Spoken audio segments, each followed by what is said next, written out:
Et nous avons reçu un mail de Vanessa de Taravao. Bonjour Lolo. Bonjour Vanessa. Je regarde la série Maui et Coco sur votre chaîne et sans vouloir dire du mal, je trouve ça d'un niveau vraiment très décevant. Qu'en penses-tu?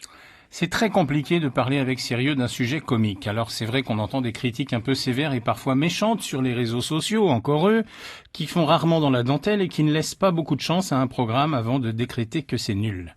L'anonymat des réseaux sociaux permet toutes les outrances et il y a aussi cette fâcheuse tendance à snober certains programmes populaires, comme si le téléspectateur moyen ne se nourrissait que de choses intellectuelles. Il y a fort à parier aussi que certaines critiques émanent de gens qui n'ont même pas vu l'émission ou la série qu'ils dézinguent.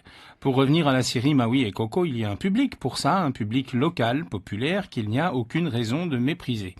L'autre jour, j'étais dans la file d'attente d'une station-service pour payer mon plein d'essence et un éclat de rire de 3 ou 4 personnes a retenti chez des gens qui devant moi prenaient leur temps et venaient de réagir joyeusement et spontanément à un épisode de cette série qui passait sur un grand écran plat, des rires de bon cœur qui faisaient plaisir à entendre.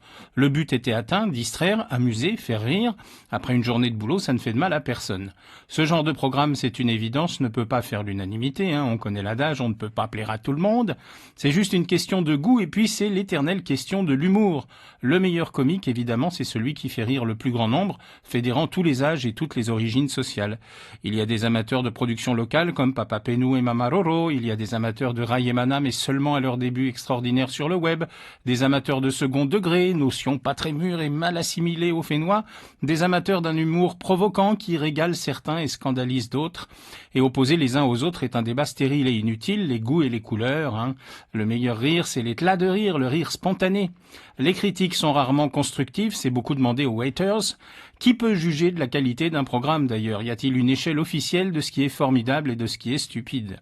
Et puis on oublie toujours que derrière une série, il y a un boulot énorme pendant des mois avec une équipe, des acteurs, des techniciens, une écriture, et on devrait au moins respecter ça. Petit bémol en revanche sur le principe, sans juger de la qualité, on peut éventuellement déplorer qu'après Rayemana, qu'après Rayenono, on est maintenant Maui et Coco, car même s'il y a quelques nuances, on n'en finit plus d'exploiter le filon du duo comique local. Certes, c'est un mécanisme qui fonctionne depuis Laurel et Hardy, mais un filon, ça s'épuise et ça peut lasser. En revanche, à moins de tirer un plaisir pervers à dire du mal pour dire du mal, il y a quand même une solution simple. Quand on n'aime pas un programme, prenez note de cette astuce, papier, crayon, il suffit de ne pas le regarder. Voilà. Voilà, désappelé tout simplement. Merci beaucoup Lolo.